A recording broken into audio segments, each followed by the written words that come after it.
അപ്പം നോക്കൂ, ഞാൻ വലിയ മുഖവിലയ്ക്കൊന്നും തുനിയുന്നില്ല. സാധാരണഗതിയിൽ ഒരു പത്രസമ്മേളനം എന്ന് പറയുന്നത് വിത്തിൻ അജണ്ടയാണ്, എന്തെങ്കിലും ഒരു ഉദ്ദേശം വിളിക്കുന്നതാണെന്നില്ല.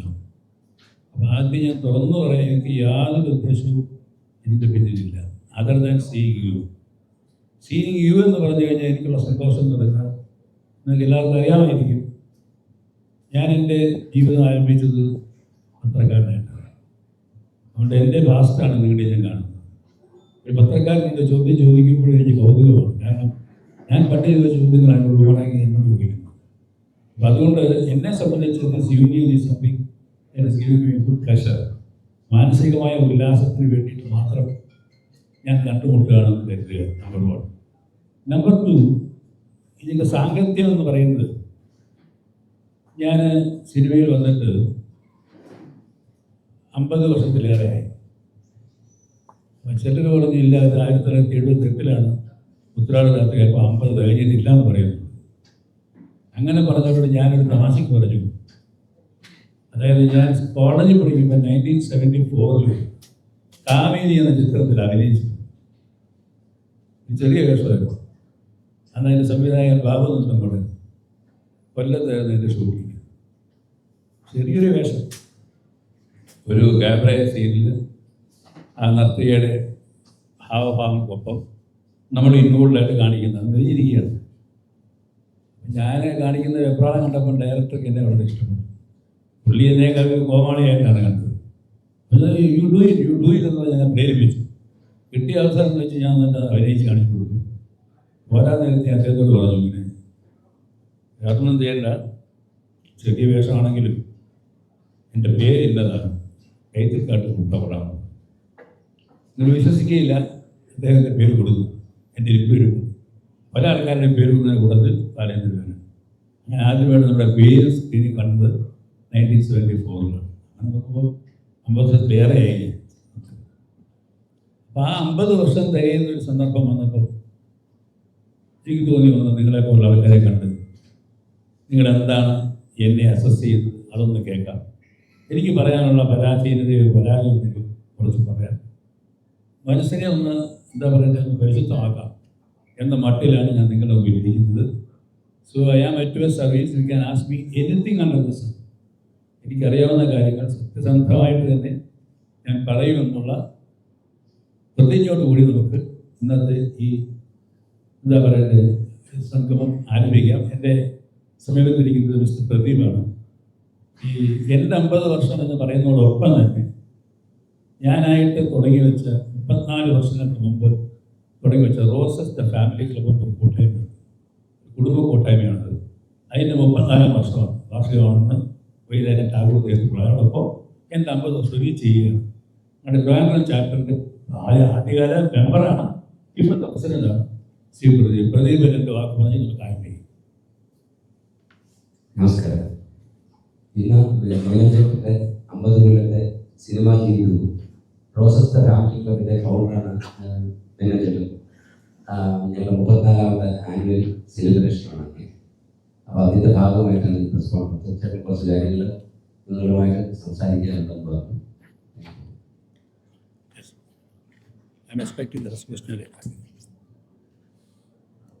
ഞാൻ ആദ്യം വെള്ളം എടുത്ത് ചെന്നു. Okay, who is to give me the first question?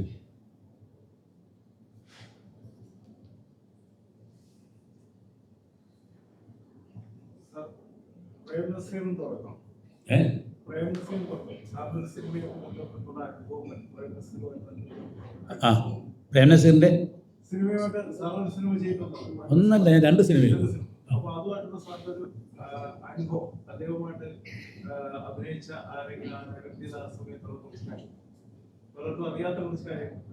നിങ്ങൾ കുട്ടിരിക്കുന്നത് അപകടം പിടിച്ചൊരു ഭാഗത്താണ്. കാരണം ഞാനത് തുടങ്ങിയാൽ ഇപ്പോഴും നിർത്തുകയില്ല. ഞാൻ നസീർ സാറിനെ ആദ്യം കാണുമ്പോൾ 8ാം ക്ലാസ്സിൽ പഠിക്കുക, ഇടവ മുസ്ലിം സ്കൂളിൽ പഠിച്ചുകൊണ്ടിരിക്കുമ്പോൾ ഒരു വാർത്ത അവിടെ വരുന്നു, പ്രേംനസീർ വർക്കല ഷൂട്ടിങ്ങിന് വന്നിട്ടുണ്ട്. കേട്ടത് എനിക്ക് കാണണമെന്ന് ആഗ്രഹമായി.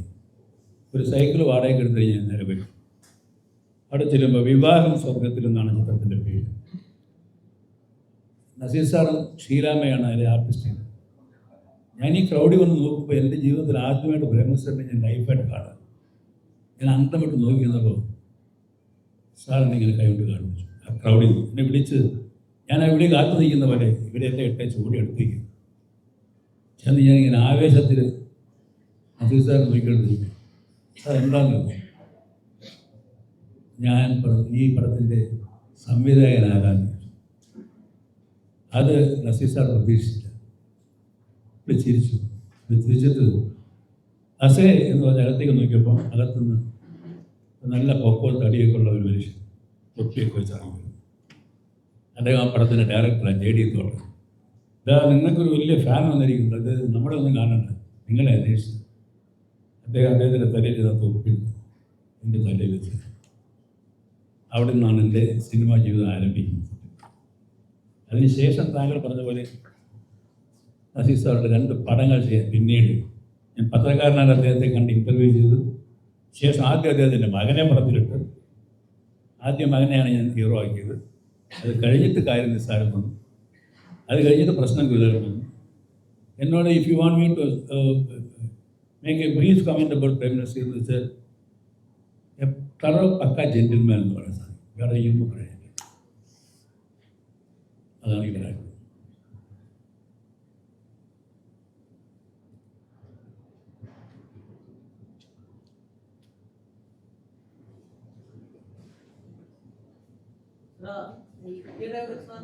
ലൈംഗിക അപവാദ കേസുണ്ടായിരുന്നു.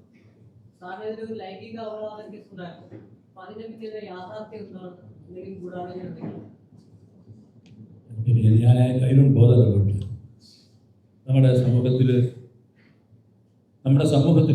നമ്മൾ പണ്ട് സ്കൂളിൽ പഠിക്കുമ്പോൾ മൂത്രമൊഴിക്കാനൊക്കെ പോകുമ്പോഴേ അവിടുത്തെ ഭിത്തി ഒരുപാട് അശ്ലീലം എഴുതി വയ്ക്കുന്ന കാണാം. നമ്മളിങ്ങനെ വായിച്ചും കളയുന്നില്ല. അതിനെപ്പറ്റി റീതിങ്കിങ്ങോ ആലോചനയോ കൊടുക്കാൻ പാടില്ല. Part of the game. താങ്കളുടെ സംശയം ഞാൻ ആ ലൈംഗിക രോഗിയാണെന്ന് സംശയമുണ്ടോ? എന്നെ കണ്ടിട്ട് തോന്നുന്നു ഞാൻ ലൈംഗിക രോഗിയാണ്. ഒന്ന്, എൻ്റെ സിനിമകൾ കണ്ടിട്ടുണ്ട്. താങ്കൾ എൻ്റെ സിനിമകൾ കണ്ടിട്ടുണ്ടോ? ആ സിനിമകളിൽ ലൈംഗിക രോഗമുണ്ടോ? അത് തന്നെയാണ് ഞാൻ. എൻ്റെ വായിക്കൊണ്ടൊരു പറഞ്ഞത് പറയട്ടെ. നമുക്ക് ആരും ബാധ്യതയില്ല. അത് അങ്ങനല്ല എന്ന് പറയേണ്ട ആവശ്യമില്ല. കേട്ടോ?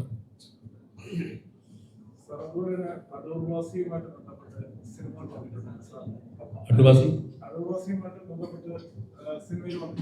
ഉണ്ട്. അതെ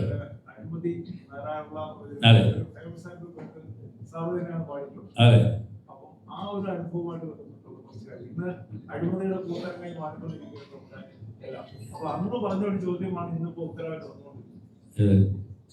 അഴിമതികളുടെ ഒരു അന്ന് PWD ആയിട്ട് ബന്ധപ്പെട്ട സംഭവം സാറ് സിനിമയായിട്ട് കൊണ്ടുവന്നത്. അപ്പൊ അതാണ് സിനിമയുടെ ഇതുവൃത്തമായിട്ട് വന്നത്. അപ്പൊ ഇന്ന് അതുമായിട്ട് ബന്ധപ്പെട്ട് സാറിനത്തേക്ക് പറയാൻ പിന്നെ അങ്ങനെ എനിക്ക് ഒരു കമൻറ്റ് പറയാൻ പറ്റില്ല. Corruption is a part of our life.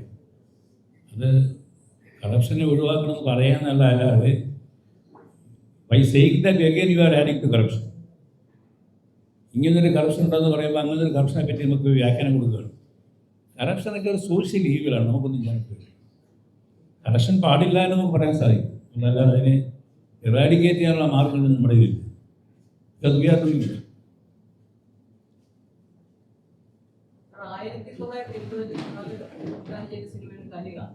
അപ്പൊ അതിൽ പക്ഷേ പോസ്റ്ററിലൊക്കെ സാറിന്റെ പേര് അതെല്ലാവർക്കും അറിയാവുന്ന കഥയാണ്. അതായത് കലിക എന്ന് പറയുന്നത് പിന്നെ മിസ്റ്റർ മോഹനചന്ദ്രൻ എഴുതിയ ഒരു വളരെ പ്രസിദ്ധമായ ഒരു നോവലാണ്. അതാണ് ഞാൻ സിനിമയാക്കിയത്, സിനിമ രൂപത്തിൽ വന്നത്. അത് നിർമ്മിച്ചത് നമ്മുടെ കൊല്ലം ബേസായിട്ടുള്ള രാധാസ്, മനസ്സിലായിരുന്നു, കൃഷ്ണസ്വാമിയുടെ നാനാ ഗ്രൂപ്പാണ് അത് നിർമ്മിച്ചത്. അപ്പോൾ ഈ നിർമ്മാണ വേളയിൽ ചെറിയ ആശയവ്യത്യാസമൊക്കെ വന്ന് മാനസികമായ അകൽച്ച അവർക്ക് എന്നോടൊപ്പം ഉണ്ടായി. അതിൻ്റെ ഒരു പ്രതികാരം തീർക്കാനായിട്ട് പടം റിലീസായപ്പോൾ എൻ്റെ പേര് വെച്ചില്ല. പെട്ടെന്ന് സൂപ്പർ ഹിറ്റ് വരും, ഇഷ്ടപ്പെട്ടു കൊടുക്കുക. അതാണ് അതിനകത്ത് യഥാർത്ഥത്തിൽ അങ്ങനെ ചെയ്യാൻ പാടില്ലാത്ത ഒരു സംവിധായകൻ്റെ പേരില്ലാതെ ഒരു സിനിമ ലോകത്ത് ആദ്യമായിട്ട് പുറത്തിറങ്ങിയത് കഴിയുകയാണ്. എന്നിട്ടും ആ പടത്തിൻ്റെ സംവിധായകനെ പറ്റിയിട്ട് ഇത്രയും വർഷം കഴിയുമ്പോൾ നിങ്ങൾ അന്വേഷിക്കുന്നില്ലേ? അതിലാണ് എൻ്റെ വിജയം. മലയാളത്തിൽ ഒരു കുടുംബ സംവിധായകൻ എന്നൊരു ടൈറ്റിലൂടെ 1980-കളിൽ താങ്കളുടെ പേര് വന്നു. അതിനുശേഷം അനേകം കുടുംബ സംവിധായകന്മാർ പിറവിയുണ്ട്. ഇന്നും താങ്കളെ കുറിച്ച് ഓർക്കുമ്പോൾ കുടുംബ സംവിധായകൻ എന്ന ടൈറ്റിൽ തന്നെയാണ്. ഇതാണ് ഈ ഫാമിലിയോട് ഇത്രത്തോളം ഒരു അറ്റാച്ച്മെന്റ്. അത് തന്നെയായിരുന്നു റോസസ് ക്ലബിന്റെ ആരംഭം. അതായത് റോസസ് ക്ലബിൻ്റെ മോട്ടോ എന്ന് പറയുന്നത് ഞങ്ങളുടെ അടിസ്ഥാന പ്രമാണം എന്ന് പറഞ്ഞാൽ വീട് നന്നായ നാട് നന്നാവും, നാട് നന്നായ വീട് നന്നാവും. അപ്പോൾ അതിനുള്ള നന്മ ഉദ്ദേശിച്ചാണ് നമ്മുടെ എല്ലാ പ്രവൃത്തികളും. എനിക്ക് കുടുംബ മേന്മ നോക്കിയുള്ള കഥകൾ എഴുതാനാണ്. കാരണം കുടുംബമാണ് ബേസിക് യൂണിറ്റ് സമൂഹത്തിൽ. അങ്ങനെയുള്ള 10 കുടുംബം ചെയ്ത് സമൂഹമാവും, 10 സമൂഹം ചെയ്ത രാഷ്ട്രമാവും. ഇനി ഞാൻ നയം വ്യക്തമെന്ന് പറയുന്നത് പറഞ്ഞുപോയ മമ്മൂട്ടി പറയുന്നു, നമ്മുടെ കുടുംബം നന്നായെങ്കിൽ മാത്രമേ നാട് നന്നാവൂ. അതുകൊണ്ട് 1980-കളിലെ താങ്കളുടെ സിനിമയാണ് ഇന്ന് നിങ്ങളുടെ സീരിയലുകൾ എന്ന് പറയുന്നത് തെറ്റാണ്. ആ സീരിയലുകളുടെ യഥാർത്ഥ പുണ്യാതാവ് ഒരു പരിധിവരെ താങ്കളാണെന്ന് സംശയം പറയാം. നമുക്കതങ്ങനെ പറയാൻ പറ്റില്ല. കാരണം വെച്ചാൽ ആശയങ്ങൾക്ക് മൊണോപ്പൊളിയില്ല. ഞാൻ എന്താണ് ബാല്യമായ എന്ന് പറയുന്ന ഒരു സിനിമയിൽ സത്യൻ മാഷൻ ഷീല അഭിനയിച്ച ഷീലാമേ, വളരെ ടച്ചിങ് ആയ ഒരു റിലേഷൻഷിപ്പാണ്. നിങ്ങൾ എത്ര പേര് ആ സിനിമ ഉണ്ടോയെന്ന് എനിക്കറിയത്തില്ല. അതിലൊരു പർട്ടിക്കുലർ സമയത്ത് രണ്ടുപേരും പിരിയാനായിട്ട് വരും രജിസ്ട്രാറുടെ മുമ്പിൽ. നമ്മുടെ ആഗ്രഹം പിരിയരുതെന്ന്, പക്ഷെ അവർക്ക് പിരിയേണ്ടി വരും. ആ സമയത്ത് എൻ്റെ മനസ്സിൽ തോന്നിയൊരു വിഷമം, ആ വിഷമത്തിൻ്റെ ബഹിസ്ഫുരണമാണ് പിന്നീട് ഏപ്രിൽ 18 ആ ഒരു രംഗം വന്ന് എൻ്റെ ജീവിതത്തിലേക്ക് വരുന്നത്. അപ്പോൾ നമുക്ക് ഐഡിയാസിന് മൊണോപ്പൊളി പറയാനൊക്കത്തില്ല. അതിൽ നിന്ന് നമ്മൾ ഇൻസ്പയർഡ് ആയിട്ട് നമ്മൾ മറ്റൊരു സ്ഥാനിച്ചു എന്ന് പറഞ്ഞ കുടുംബ പ്രമേയങ്ങൾ അതിനാർക്കും മൊണോപ്പൊളി പറയാൻ പറ്റത്തില്ല. അത് പറഞ്ഞ് ഓരോ കഥയിലും മാറി മാറി അതിൻ്റേതായ രീതിയിൽ വ്യത്യസ്തത വരികയും ചെയ്യും. നമ്മുടെ ഉദ്ദേശമെന്ന് പറയുന്നത് വീട് നന്നായാൽ നാട് നന്നാവും എന്നുള്ള ചിന്തയുള്ളതുകൊണ്ട് ഞാൻ നാടിനെ നശിപ്പിക്കുന്ന രീതിയിലുള്ള രംഗങ്ങൾ എൻ്റെ സിനിമയിൽ കാണിച്ചിട്ടില്ലെന്ന് എൻ്റെ വിശ്വാസം. അതിന് പ്രേരണ വന്നാൽ ഞാൻ ഒഴിവാക്കും.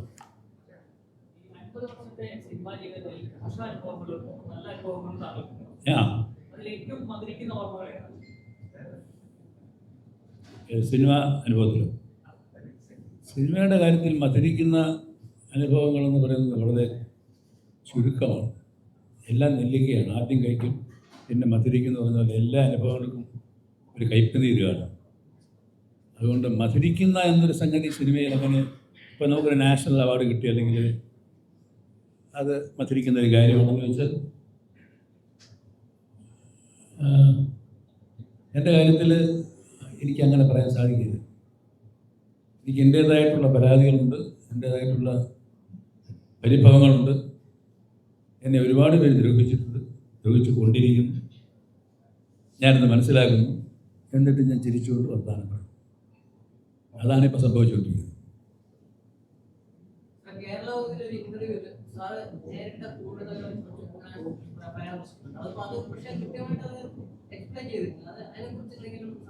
എന്താണ് എന്താണ് കോമഡിയിൽ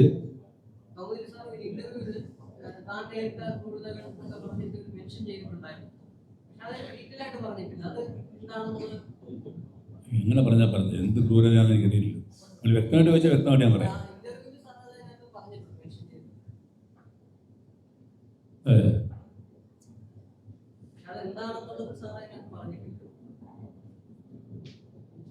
അങ്ങനെ ഒരു ബന്ധമില്ല പറഞ്ഞാൽ എനിക്ക്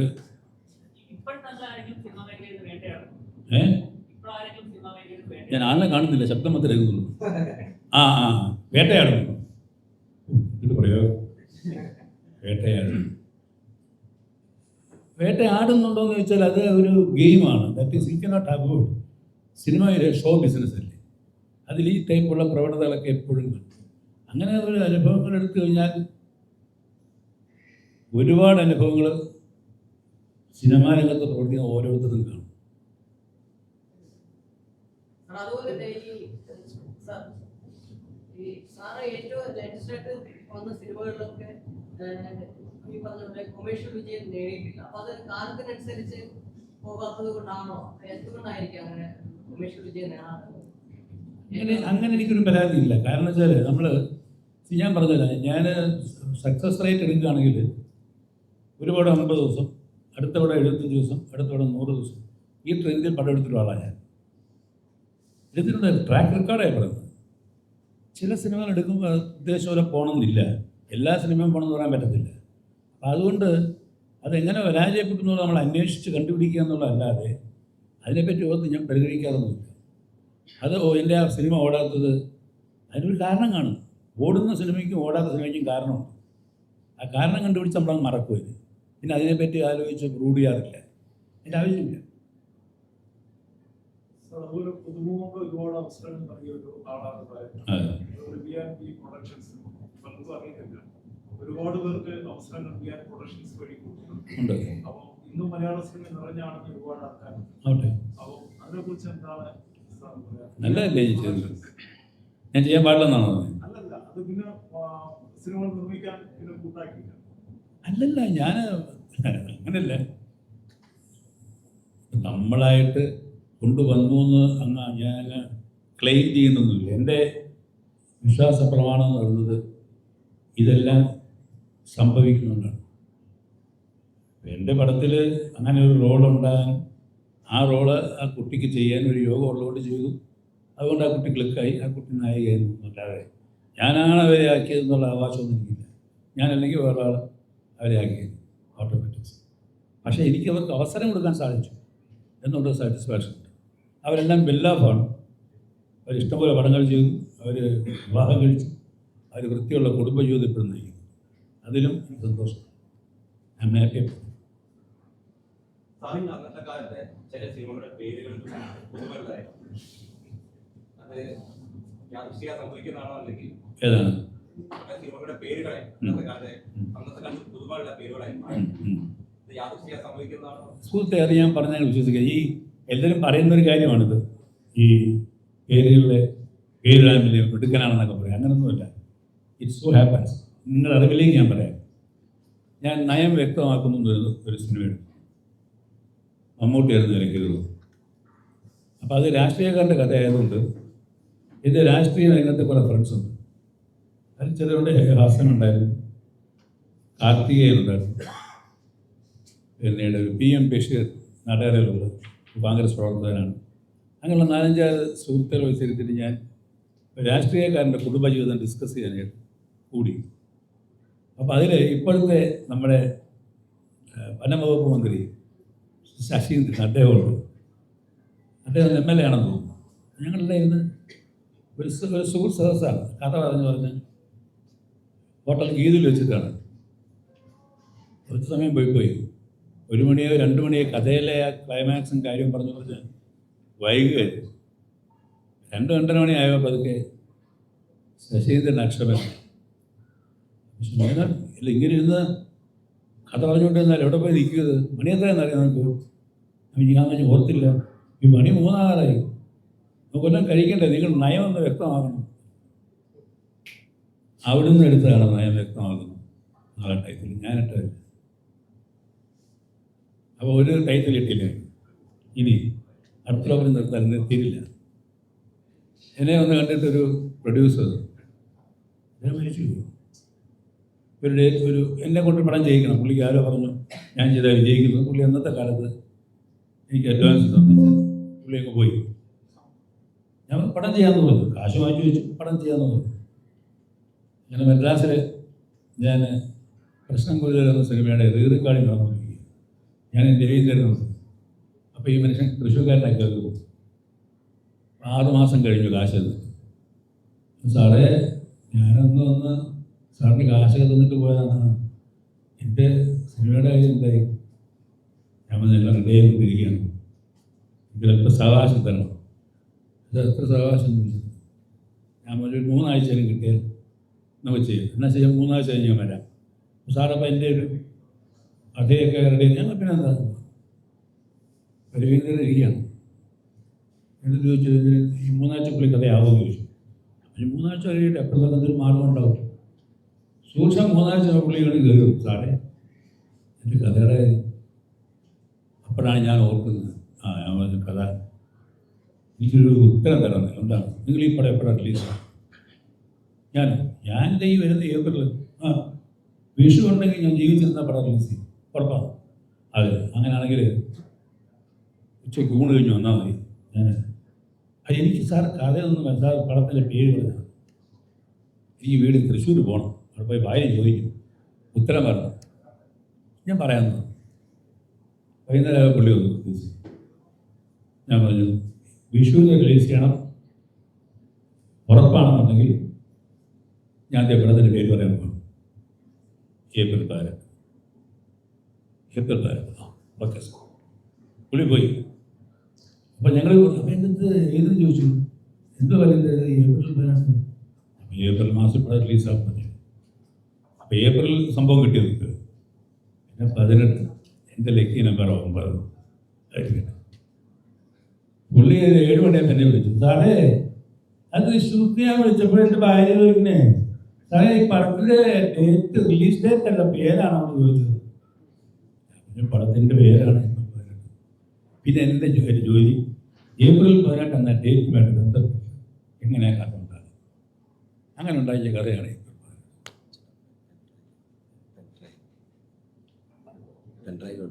വെച്ചു. നമ്മുടെ പറയാൻ. അങ്ങനെയാണ് ടൈറ്റിൽസ് ഉണ്ടാകുന്നത്. അല്ലാതെ ഞാനായിട്ട് ആലോചിച്ച് ഉണ്ടാക്കുന്ന പേരൊന്നും.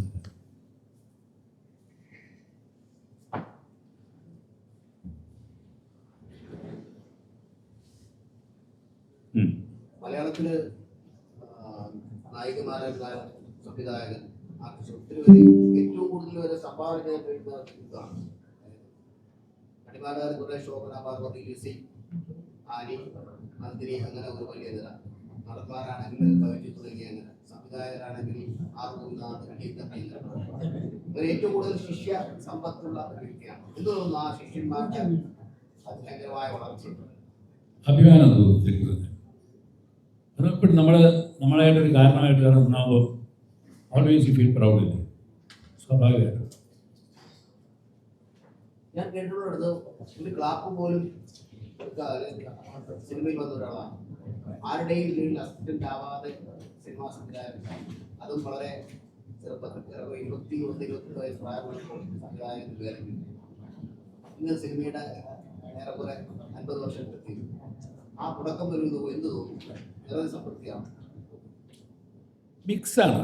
അല്ലാതെ ടോട്ടലി ഹാപ്പി എന്ന് പറയാൻ ഒക്കത്തില്ല. എല്ലാത്തിൻ്റെയും മധുരിക്കുന്ന അനുഭവത്തിൻ്റെ പകുതി ചിലപ്പോൾ കയ്പും കാണും. അത് നമ്മൾ തയ്യാറാണ്.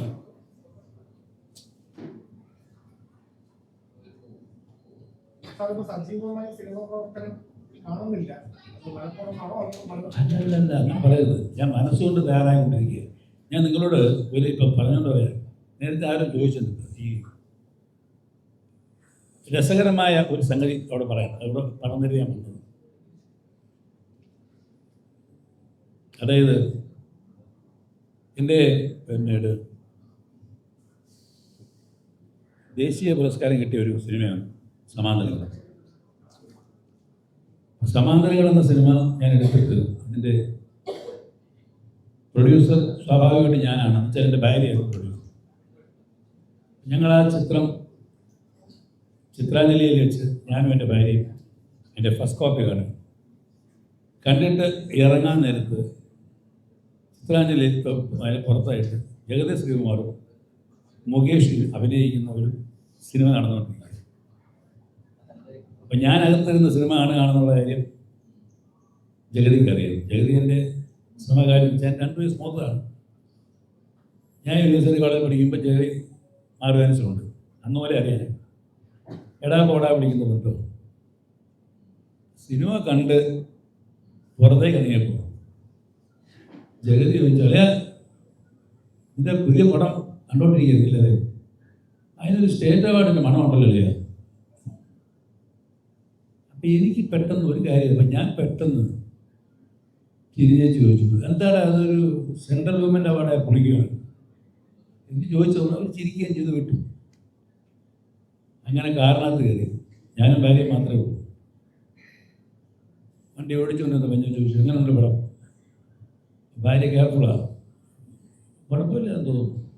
ഞാൻ കുഴപ്പമുണ്ടെന്നല്ലേ ചോദിച്ചു, പടം എങ്ങനെയുണ്ടെന്ന് പറഞ്ഞു. പടം കൊള്ളാമെന്ന് തോന്നുന്നു. ആ, ജഗതി പറഞ്ഞത് ശരിയാണെന്ന് തോന്നുന്നു. ജഗതി എന്ത് പറഞ്ഞു? ജഗതി പറഞ്ഞില്ലേ വല്ല സ്റ്റേറ്റോടെ വല്ല കിട്ടിയിരുന്നു. ഒരു കാരണമല്ല ഞാൻ വണ്ടി ചവിട്ടിങ്ങ് നിർത്തി. സ്റ്റേറ്റാ പടം. സെൻട്രൽമെൻ്റ് എന്താ കുഴപ്പം? ഞാൻ ചോദിക്കും. വണ്ടി നിർത്തി, അവിടെ വരണ്ടു പോയി.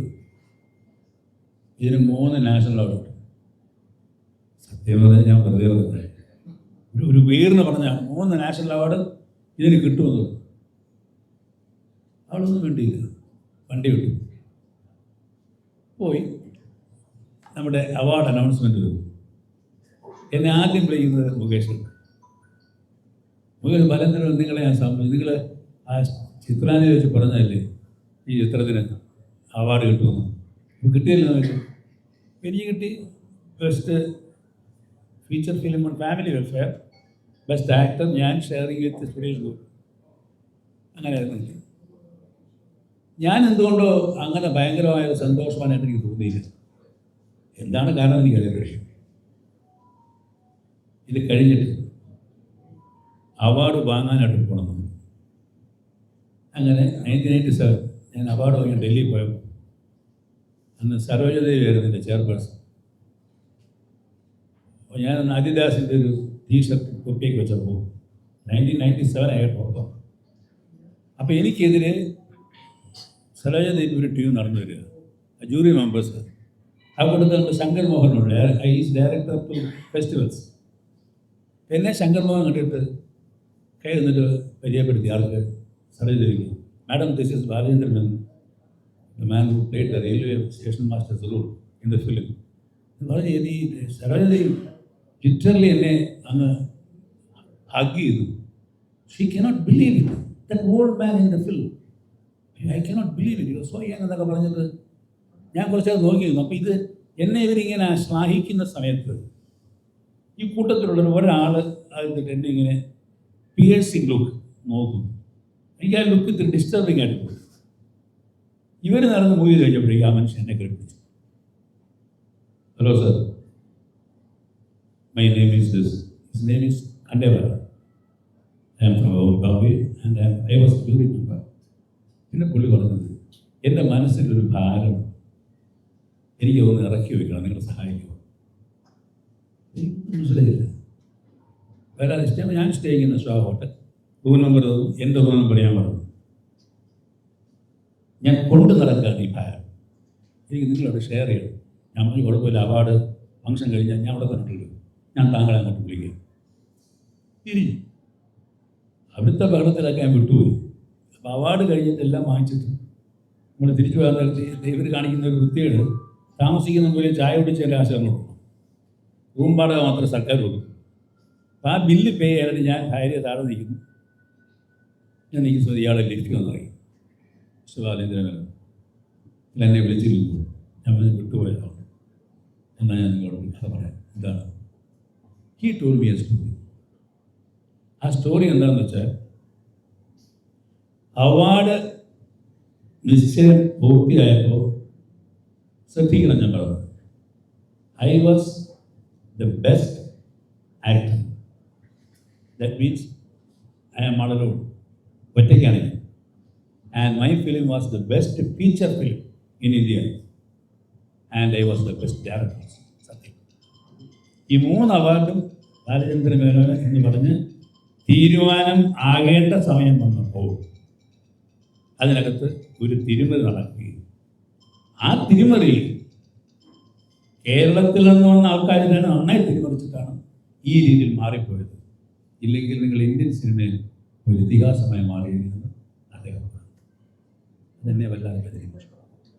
അത് ഞാൻ പറഞ്ഞതല്ല, നിങ്ങൾ ഒന്ന് കാണാം. അതുകൊണ്ട് ആ ബിറ്റ് ഒന്ന് we can see what he says.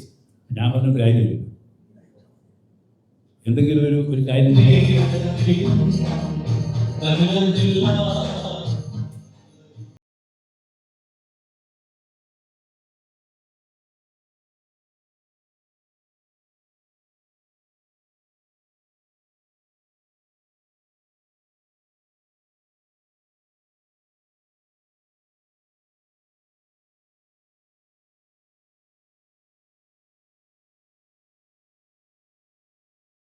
Any member in the committee of which Sarojaa Devi was the chief chairman of it. മോൻ പ്രശ്നം അയാളുടെ പാർട്ടി അട്ടിനിർത്തി നിലവിലില്ല പാർട്ടി ലീഡേഴ്സ് രാജപാളയം എന്നൊരു സ്റ്റേഷൻ അവിടെ ഒരു ജനറൽ ഹോസ്പിറ്റൽ ആ ഹോസ്പിറ്റലിലെ വരാതെ ഇന്നുമ്മ നിന്ന് തീർന്നില്ല 16 മണിക്കൂർ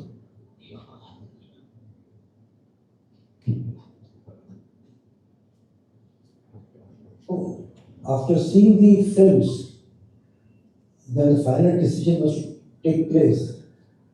We decided that a film directed by Mr. Balachandra Menon was to be given the award. And the film was so good, performance was so good, that we all had come to this conclusion that the same gentleman should be given the Best Actor award, and the film was Best Feature Film. So no, this is very unusual feature. The 3 awards are given to our film. So when we set for the final discussion, everybody was almost came to this conclusion that 3 awards should be given to Mr. Menon. But then suddenly one gentleman, one of the jury members, and then 1 or 2 more persons joined in.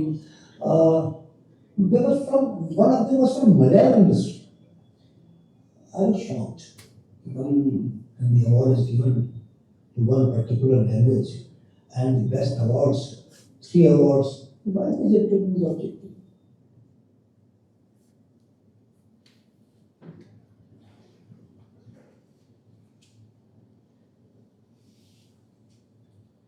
Any comment from your side?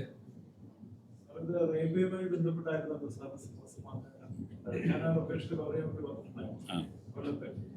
അപ്പോൾ അതിൻ്റെ ഒരു അനുഭവം ഇതാണ്. റെയിൽവേയുമായിട്ട് ബന്ധപ്പെട്ട് ഒരുപാട് ത്യാഗം. അത് ഇതിൻ്റെ ഒരു അനുഭവം പറഞ്ഞാട്ടെ എന്തോ അദ്ദേഹം പറഞ്ഞതിനെ പറ്റിയുള്ള അനുഭവം പറഞ്ഞാട്ടെ.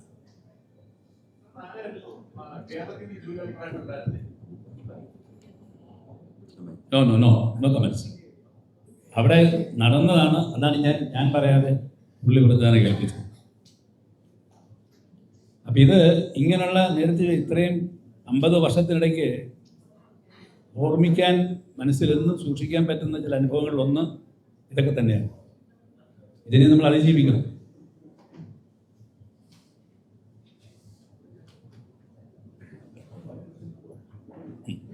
Thank you.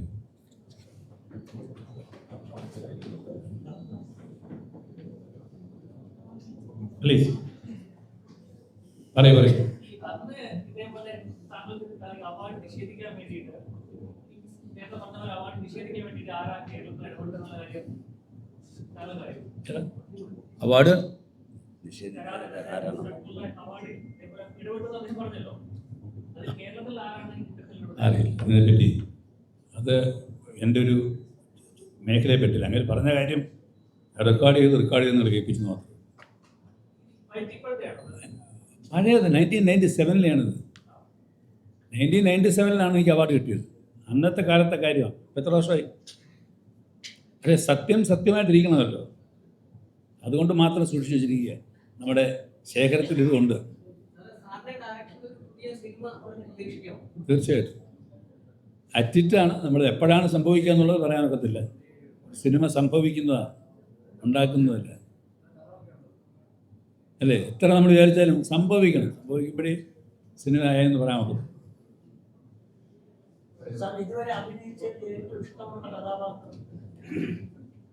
അങ്ങനെ പറയാൻ പറ്റില്ല. എല്ലാ കഥാപാത്രവും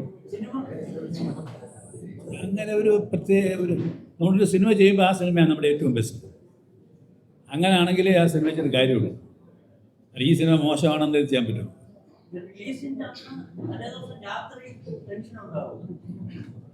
സ്വാഭാവികമാണ്. എങ്ങനെയാണ് എന്നെ സംബന്ധിച്ച് ഞാനൊരു സിനിമ തയ്യാറായി കഴിഞ്ഞാൽ ഫസ്റ്റ് ഷോ ഞാൻ തിയേറ്ററിൽ ഓഡിയൻസിനോടൊപ്പം ഇരുന്ന് തന്നെ കാണും, അവരറിയാതെ. അപ്പം ഞാൻ ഉദ്ദേശിക്കുന്ന റെസ്പോൺസാണ് തിയേറ്ററിലുള്ളതെങ്കിൽ അപ്പം ഞാൻ സിനിമ മറക്കും. എനിക്ക് താല്പര്യമില്ല. അതിനകത്ത് ഞാൻ ചിരിക്കാൻ പറഞ്ഞ ആൾക്കാർ കരയുകയും ഞാൻ കരയാൻ പറഞ്ഞ ആൾക്കാർ ചിരിക്കുകയും ചെയ്യുകയാണെങ്കിൽ മനസ്സിന് വിഷമമുണ്ടോ? ഉണ്ടാകാറില്ല സാറിന് ഗതിയിൽ. പ്ലീസ് പ്ലീസ് ഇവിടെ ഏതാ? ആ ഗൗരിയമ്മയോ?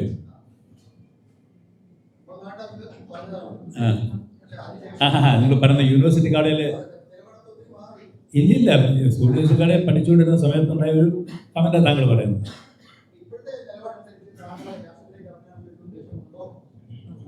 എൻ്റെ പ്രിയപ്പെട്ട സുഹൃത്തെ, എന്നെ രാഷ്ട്രീയത്തിലേക്ക് ഏറ്റവും കൂടുതൽ എന്നെ പ്രേരിപ്പിക്കുകയും പ്രോത്സാഹിപ്പിക്കുകയും ക്ഷണിക്കുകയും ചെയ്തിട്ടുള്ളത് ലീഡർ കരുണാകരനാണ്. അദ്ദേഹം എന്നെ തിരുവനന്തപുരം മണ്ഡലത്തിൽ പ്രസരിപ്പിക്കാൻ വലിയ ഇഷ്ടമായിരുന്നു. ഏപ്രിൽ 18 സമയത്താണ് ഓർമ്മ, 1984. അന്ന് അദ്ദേഹം ഒരു ബാച്ച് സാംസ്കാരിക ആൾക്കാരെ കൊണ്ടുവന്നു. എനിക്കൊന്ന് സാവിത്രി ലക്ഷ്മണം, അത് ഒരു ബാച്ച് ഇലക്ഷന്, ആ കൂട്ടത്തിലായിരുന്നു എന്നെയും കൂടെ അദ്ദേഹം കാസ്റ്റ് ചെയ്തത്. ഞാൻ സ്നേഹപൂർവ്വം നിരസിച്ചതാണ്. അത് കഴിഞ്ഞിട്ട് എനിക്ക് ക്ഷണം വന്നിട്ടുണ്ട്, കോൺഗ്രസിൽ തന്നെ. വേറെ ഞാനത് പിന്മാറിയ കാരണം മനസ്സമാധാനം വേണമെന്ന് എഴുതിയത്. കാരണം എനിക്കത് കാളിങ് സ്പേഡ് നമ്മൾ എന്താ പറയണ്ടേ, 10 പേരിൽ 6 പേര് പറഞ്ഞാൽ അച്ഛൻ്റെ പേര് മാറ്റേണ്ട ബാധ്യത വരുന്ന ഒരു ജനാധിപത്യമുണ്ട്. അത് നമുക്ക് ബുദ്ധിമുട്ട് വരും. നമ്മൾ എത്ര പറഞ്ഞാലും നമ്മുടെ മനസാക്ഷിക്കെതിരെ പ്രവർത്തിക്കേണ്ടി വരും. അതിലും ഭേദം വേണ്ടാന്ന്. ഓ,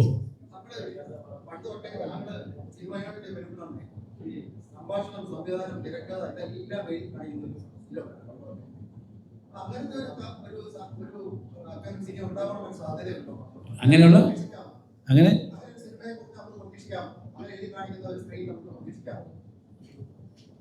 എനിക്ക് മനസ്സിലായില്ല. കഥാ സംഭാഷണ സംവിധാനം എഴുതുന്നത്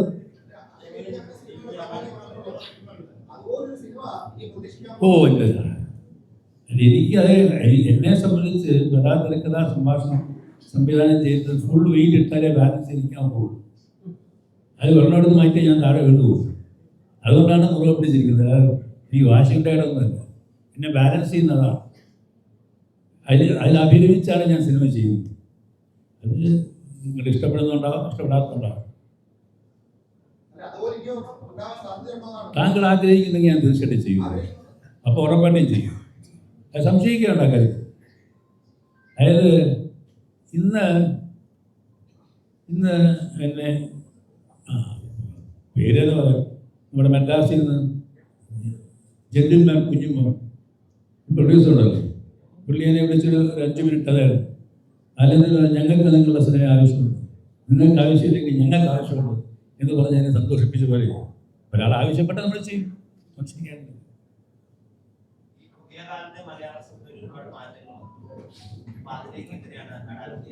നമ്മൾ ആ മാറ്റങ്ങളൊക്കെ ഉൾക്കൊള്ളണം. മാറ്റങ്ങൾ കാണാതെ പോകുന്നത് മണ്ടാത്തരമാണ്. അല്ലാതെ ഒരു പടം ഓടുന്നതിനും ഓടാതിരിക്കുന്നതിനും കാരണം അത് കണ്ടുപിടിക്കണം. അത് എല്ലാവർക്കും കണ്ടുപിടിക്കാൻ പറ്റും. ചിലത് റോങ്ങായ ജഡ്ജ്മെൻറ്റിലേക്ക് പോകും. അത് വരാൻ പാടില്ല. അടിസ്ഥാനപരമായിട്ട് നമ്മളെ ജനം ഇഷ്ടപ്പെടുന്നു. അത് സ്വാഭാവികമായ പ്രക്രിയയാണ്. ചില ആൾക്കാരോട് ഒരു കാരണമില്ലാതെ നീരസമുണ്ട്. ഒരു കാര്യം കാണത്തില്ല, അയാളെ നമുക്ക് ഇഷ്ടപ്പെടത്തില്ല. അത് സിനിമ കാര്യമാണ്. എനിക്ക് തോന്നുന്നു ഇപ്പോഴത്തെ സിനിമയൊക്കെ നിങ്ങൾ ആലോചിച്ച് നോക്കുക.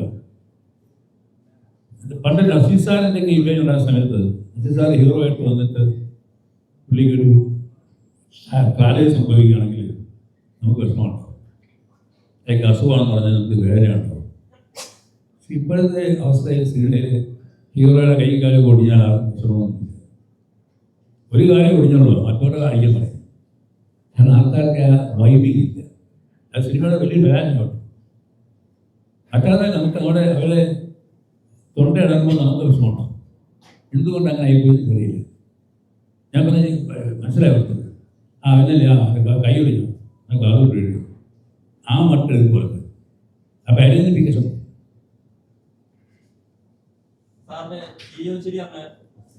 പോപ്പുലറായ ഗാനം സിനിമയിലെ ഒരു ഗാനം പോപ്പുലറായ അതിനെക്കുറിച്ചിട്ട് ആ ഗാനത്തിന്റെ സ്ത്രീകളെ കുറിച്ചിട്ട് സോഷ്യൽ മീഡിയ നെഗറ്റീവായി കുറെ കമന്റുകൾ കാണാം. ആ അതിനെക്കുറിച്ച് അത് അതിനെപ്പറ്റി ഞാൻ നാളെ ഇന്ന് വൈകുന്നേരത്തെ നമ്മുടെ ഫംഗ്ഷനിൽ ഞാൻ അതിനെപ്പറ്റി പറയുന്നതാണ്. ചിരിയോ ചിരിയിൽ നിങ്ങൾ പരാമർശിക്കുന്ന ആ പാട്ട് എന്ത് സംഭവിച്ചു എന്നുള്ളത് അവിടെ വെച്ചിട്ടുണ്ട്. തീർച്ചയായിട്ടും നിങ്ങൾ കേൾക്കണം.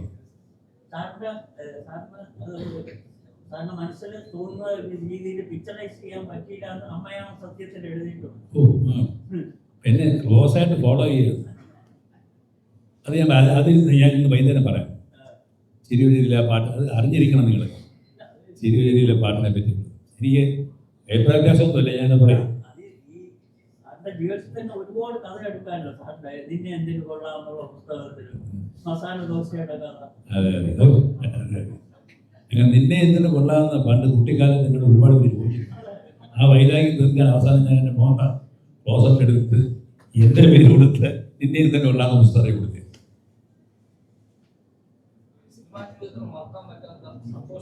ഞാൻ നേരത്തെ പറഞ്ഞില്ലേ എന്തെല്ലാം രീതിയിൽ നമുക്ക് കിട്ടേണ്ട നല്ല അംഗീകാരങ്ങളൊക്കെ ഒരു കാരണവുമില്ലാതെ മാറ്റുന്ന സുഹൃത്തുക്കളൊക്കെ ഉള്ളത്. അതുപോലെ തിരുവനന്തപുരത്ത് പെട്ടെന്നൊരു ശാസ്ത്രം അയ്യോ അതൊക്കെ ഉത്തരം പറയാൻ പറ്റും. നമ്മൾ സ്വകാര്യമായ കാര്യങ്ങൾ. ഞാൻ ആലുവക്കാരനാണ്, അതുകൊണ്ട് അങ്ങോട്ട് പോയെന്ന് മാത്രമേ ഉള്ളൂ. പ്രതീക്ഷിക്കാൻ പാടില്ലായില്ല. നമുക്ക് സമയമില്ലായ്മയുടെ ഒരു പ്രശ്നമുണ്ട്. അത്രേ ഉള്ളൂ. ഓടിയെത്തണ്ടേ. ഞാൻ എഴുതുന്ന വായിക്കുന്ന ആൾക്കാരുണ്ടെന്ന് എനിക്കറിയാം. അതുകൊണ്ട് എനിക്ക് ഇഷ്ടമാണ്.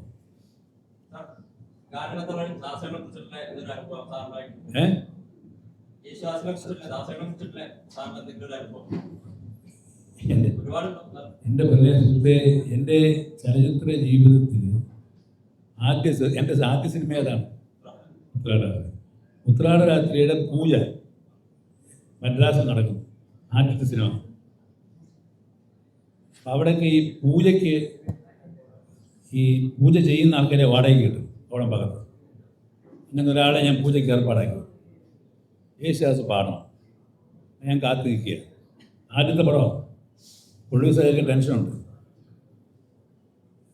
എന്ത് ചെയ്യാൻ? അന്ന് ഏറെ ഏതോ തെലുങ്ക് പടം ഉണ്ടായിരുന്നു. അപ്പോൾ അതിൻ്റെ കാശ് കൂടുതൽ കിട്ടും. ഇയാൾ എന്നെ പറ്റിച്ചിട്ട് അയാളുടെ പുറകെ പോയി.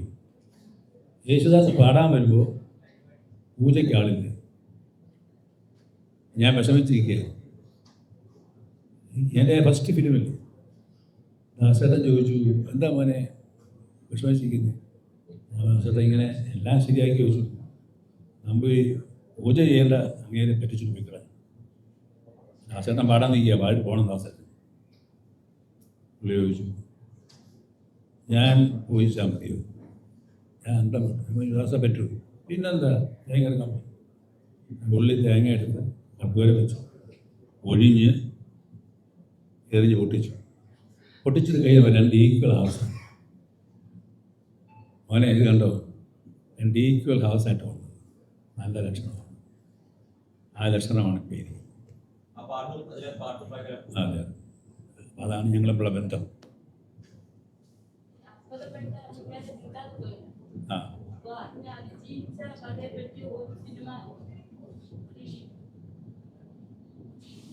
ഈ അവാർഡ് സംബന്ധമായ കാര്യമാകുമ്പം അത് മനസ്സിലാക്കുന്ന ആൾക്കാർ വളരെ ചുരുക്കുക. അത് വളരെ സ്വകാര്യമായൊരു ഫീലിംഗ്. എനിക്ക് അവാർഡ് കിട്ടിയില്ലല്ലോ. അതേസമയം ബിഷപ്പോ ഒക്കെ കാണിച്ചു കഴിഞ്ഞാൽ കൂടുതൽ ആൾക്കാർ മനസ്സിലാക്കും. മറ്റത് അവരുടെ സ്വകാര്യമായൊരു പ്രശ്നമല്ല. ഉണ്ട്, പക്ഷെ അത് മൈനോറിറ്റി അല്ലേ. ഒരു ബിഷപ്പിൻ്റെ വികാരം കിട്ടുമോ? അത് എന്തും പ്രതീക്ഷിക്കും. എന്ത് മാത്രമല്ല, നമ്മുടെ മനസ്സിനെ സ്പർശിക്കുന്ന എന്തും ഉണ്ടാവും. ഞാൻ സംവിധാനം ചെയ്യുന്ന സിനിമയ്ക്കകത്ത് അവാർഡിൻ്റെ പ്രശ്നം കാണിച്ചിട്ടുണ്ട്. ഉണ്ടാവും, കണ്ടു കാണത്തില്ല നിങ്ങൾ. ഞാൻ സംവിധാനം ചെയ്യുന്ന സിനിമയുടെ മെയിൻ ഇഷ്യൂ ജൂറി മെമ്പേഴ്സിൻ്റെ കള്ളത്തരമൊക്കെ.